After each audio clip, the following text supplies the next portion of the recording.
যদি খাড়া করে আমি বললাম নিঃশর্ত নাগরিকত্ব চাই, তাদের টিকিট জুটবে না, ওদের টিকিট আসে না। টিকিট আসার কৌশল আলাদা আছে। বাড়িতে একটা ঘাট করে দেওয়া বা রান্নাঘরে কতগুলো টাইলস বসিয়ে দেওয়া মানে ডেভেলপমেন্ট? আমি তো কোনো ডেভেলপমেন্ট দেখতেই পেলাম না ঠাকুরবাড়ি। নাগরিকত্ব না দেওয়ার নামে, নাগরিকত্বের বঞ্চনার কারণে আজকে কিছু লুঙ্গি বাহিনী দিয়ে দেশটাকে শেষ করছে। নিঃশর্ত নাগরিকত্ব চায়, সেই দাবিতে তারা ধর্মতলা ধর্ণা দিচ্ছে। কার কথা বলছেন? মুখ্যমন্ত্রী চাকলার একটা সভা থেকে বলেছেন যে ঠাকুরবাড়ির উন্নয়ন আমরাই করেছি।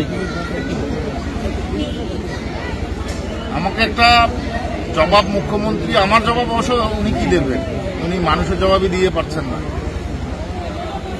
উনি আগে সিএ সমর্থনটা করুন। আমি এখানে যে বক্তব্যটা করলাম এতক্ষণ, এই বক্তব্যটা যদি ওনার কানে যায়, যে ভবিষ্যতে উনি জানেই না আদৌ সিটিজেনশিপ অ্যামেন্ডমেন্ট অ্যাক্টটা কি এবং কাদের ক্ষেত্রে, কাদের সুবিধার ক্ষেত্রে এটা করা হচ্ছে। উনি রাজনৈতিক কারণে, যেহেতু বিজেপি করছে, সেহেতু বিজেপি সরকার করছে, সেহেতু রাজনৈতিক কারণে বিরোধিতা করবার জন্য উনি এতগুলো মানুষ, প্রায় 1.5 কোটি মানুষ, মতুয়া শুধু, আর বাদ বাকি তো আর বাকি আছেই, 1 থেকে 1.5 কোটি মানুষের সর্বনাশ উনি ডেকে আনছেন, ডেকে এনেছেন এই রাজ্যের বিভিন্ন রাহাজানি, মারপিট, দাঙ্গা হাঙ্গামার মাধ্যমে সিএর বিরুদ্ধে।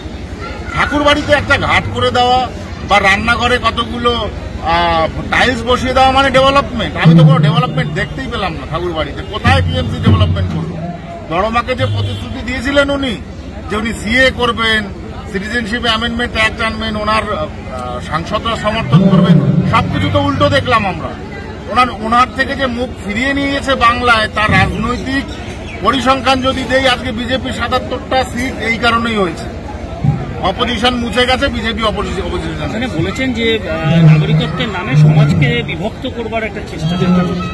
নাগরিকত্ব না দেওয়ার নামে, নাগরিকত্বের বঞ্চনার কারণে আজকে কিছু লুঙ্গি বাহিনী দিয়ে দেশটাকে শেষ করছে। সেটা ওনার পরিকল্পিত কাজ আমরা দেখেছি। যেখানে আপনি নাগরিকত্বের কথা বলছেন, কিছুদিন আগেই মমতা ঠাকুর বলেছিলেন যে তারা নিঃশর্ত নাগরিকত্ব চায়, সেই দাবিতে তারা ধর্মতলা ধর্ণা দিচ্ছে। কার কথা বলছেন? মমতা ঠাকুর। আমি এখনো পরিচয় বুঝে উঠলাম না যে একটা মানুষ কিভাবে তার সমাজের সঙ্গে দ্বিচারিতা করে। আমি আজকে বলতে বাধ্য হচ্ছি। আমি কিছুদিন আগে দেখলাম আমার কাছে পোস্টার ব্যানার আছে যে নো সিএ নো এনআরসি, ঘুরে বেড়াচ্ছে। আবার নিঃশর্ত নাগরিকত্ব কাকে বলে? নাগরিকত্ব লাগবে কেন? নো সিএ নো এনআরসি তো কদিন আগে মিছিলে ঘুরে বেরিয়েছে। সেই পোস্টারটা আজকে ওর মিছিলের সামনে গিয়ে টাঙানো দরকার। তা আবার নিঃশর্ত নাগরিকত্ব কি? ভারত সরকার তো নিঃশর্ত নাগরিকত্বই দেবে।